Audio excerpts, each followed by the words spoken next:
Bonjour et bienvenue pour ce point d'information hebdomadaire du samedi 2 octobre 2021. Hier soir s'est tenu le conseil municipal de rentrée, une petite vingtaine de points à l'ordre du jour, un conseil municipal que vous pourrez retrouver en vidéo sur le site internet de la ville et sur nos réseaux sociaux, qui a permis notamment d'examiner la présentation du premier rapport sur l'égalité femmes-hommes dans la commune.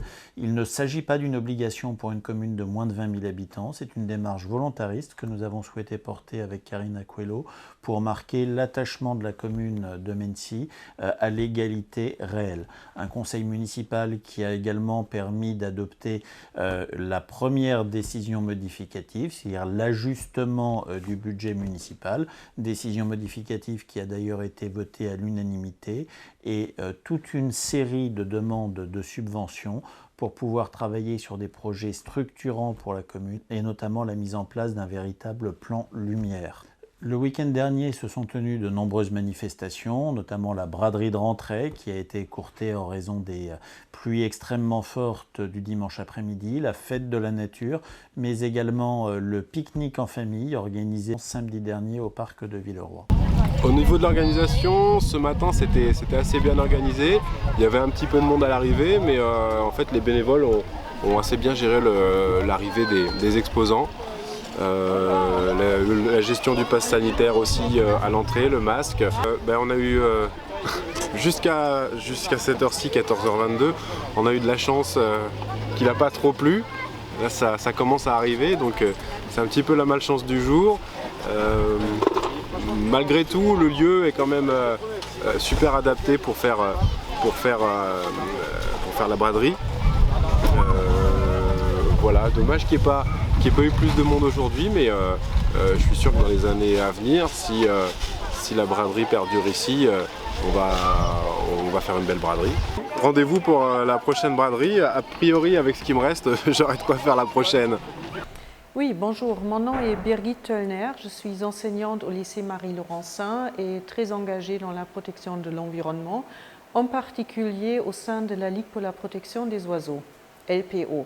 Nous sommes aujourd'hui ici dans le cadre de la fête de la nature qui devait avoir lieu il y a fort longtemps au mois de juin, mais qui a été repoussée de nombreuses fois à cause de la pandémie.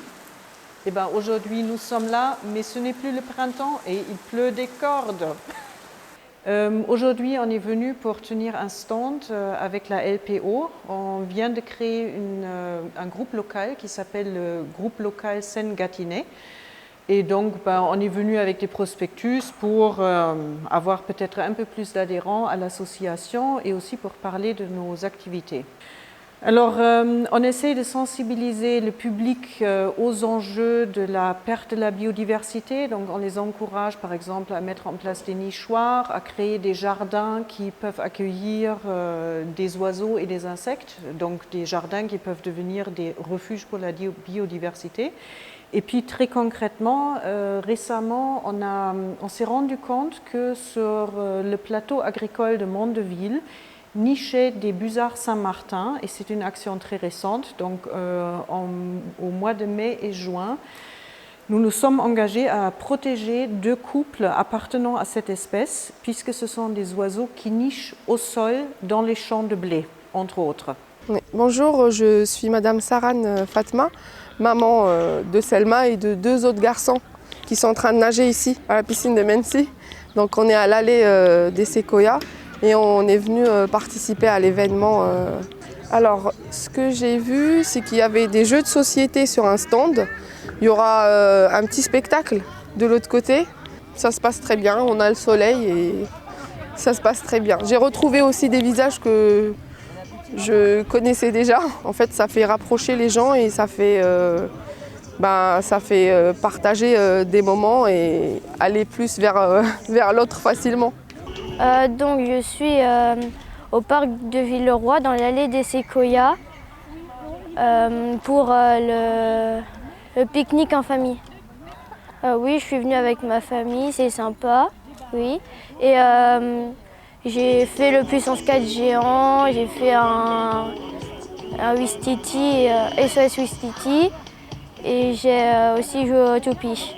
Cette semaine a démarré la présentation d'une exposition à la crèche Jean-Bernard concernant la sensibilisation des familles et également des enfants, car cette exposition sera itinérante et ira dans les écoles et les centres de loisirs concernant la surexposition aux écrans. Bonjour à tous, je suis mademoiselle Beauceron-Anaël. Je travaille pour la commune de Mency à la crèche Jean-Bernard depuis maintenant 9 ans. Donc, je suis auxiliaire de puériculture. J'ai monté un projet d'information pour les parents de la commune concernant l'utilisation des écrans avec vos enfants. Aujourd'hui, la technologie est dans tous nos foyers et l'offre numérique pousse à une surconsommation des écrans et de plus en plus précoce, qui n'est pas forcément adaptée aux tout petits. C'est important de rappeler que l'enfant, pour bien se développer, a besoin d'interagir avec ses parents, a besoin de découvrir le monde, d'explorer les objets, de manipuler les différentes matières qui s'offrent à eux. Vous trouverez plus d'informations sur l'exposition qui sera itinérante dans toute la commune. Donc, elle ira à la crèche Ribambelle, ainsi qu'au RAM et au centre de loisirs. Depuis une quinzaine de jours et jusqu'au 22 octobre se tient dans le quartier des Myrtilles le tournage d'une série importante pour M6 qui sera diffusée en 2022. Il s'agit de La Maison d'en face, une série qui comptera parmi ses acteurs Julie Debona et Thierry Neuvik et que vous pourrez donc découvrir dans quelques mois sur vos petits écrans. Bonjour, je suis Lionel Bayut, le réalisateur de La Maison d'en face, une série qui est produite par M6 et Incognita Télévision et que nous tournons à Mency.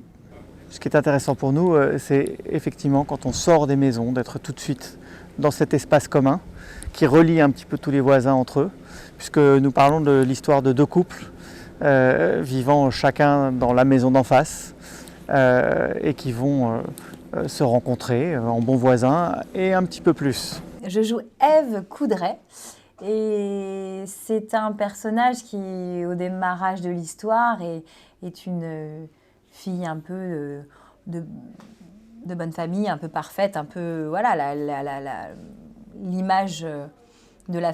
Elle représente l'image de la famille idéale, c'est-à-dire qu'elle arrive avec un petit bébé de 3 mois dans les bras, avec un mari magnifique, ils viennent d'acheter une maison magnifique dans un petit pavillon. Une petite résidence pavillonnaire et tout, donc la vie, la carte postale parfaite. Et au bout de quelques semaines de leur aménagement, ils perdent leur bébé. Et de là se révèle un personnage, donc elle tombe, elle sombre, elle est complètement vide, je crois que c'est le pire drame de la vie de quelqu'un et d'un personnage, mais elle est assez étonnante parce qu'elle est capable d'un instinct de survie assez puissant et elle est capable de rebondir. Comment faire pour survivre après ça? Et elle a des ressources incroyables. Mais par contre, elle est un petit peu la fin justifie les moyens ou en même temps on la comprend parce qu'elle a vécu la pire chose au monde. Ça fait très décor de cinéma, années 50, à l'américaine. On pourrait imaginer, il y a des Paradise Wife aussi qui me vient comme série, un peu à l'américaine, quoi, toujours. Et j'ai appris que c'était un architecte américain qui avait fait les maisons, quoi. Donc ça me paraît logique. Ce week-end marque également la fin des travaux et la réouverture du gymnase René Guiton qui a été remis avec 2 semaines d'avance à disposition des associations sportives et qui sera officiellement inauguré d'ici une quinzaine de jours.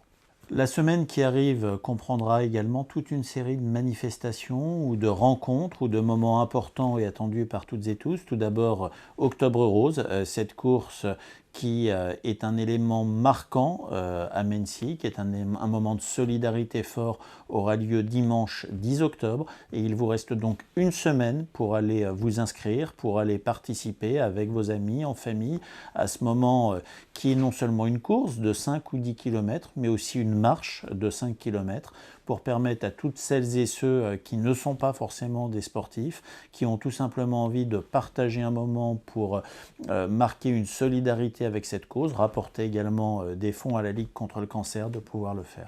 Jeudi 7 octobre, nous accueillerons au théâtre Jean-Jacques Robert de Mennecy le Salon de l'Emploi qui accueillera plus de 34 stands d'exposants, beaucoup d'offres d'emploi pour celles et ceux qui cherchent un travail, mais aussi toutes celles et ceux qui souhaitent changer de travail ou qui réfléchissent à une réorientation professionnelle. Enfin, comme nous le faisions traditionnellement chaque année, même si les 18 mois qui s'achèvent avec la période de la pandémie ne nous ont pas permis de poursuivre cette tradition, nous aurons le week-end prochain une cérémonie d'accueil des nouveaux Mensois. Toutes celles et ceux qui seraient intéressés pour pouvoir y participer, qui se sont installés dans la commune lors des 12 ou 18 mois qui viennent de s'écouler, peuvent se faire connaître pour venir découvrir la ville et pouvoir tout simplement savoir ce qui se passe, les services publics, les activités qui sont proposées à toutes celles et ceux qui vivent à Mennecy.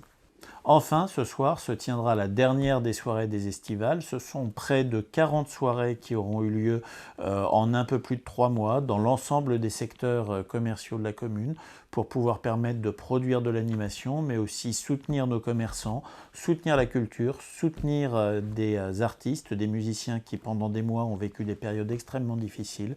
Je tenais à remercier toutes celles et ceux qui se sont impliqués pour rendre ces moments possibles et puis à vous donner rendez-vous dans quelques semaines pour les hivernales. Vous le savez, c'est le pendant des estivales. Là, on est sur de la musique en intérieur, des groupes en acoustique, mais tout au long de l'hiver, eh bien, les restaurateurs de la ville, en partenariat avec la mairie, pourront vous proposer ces soirées des hivernales. Je vous souhaite à toutes et tous une très belle semaine.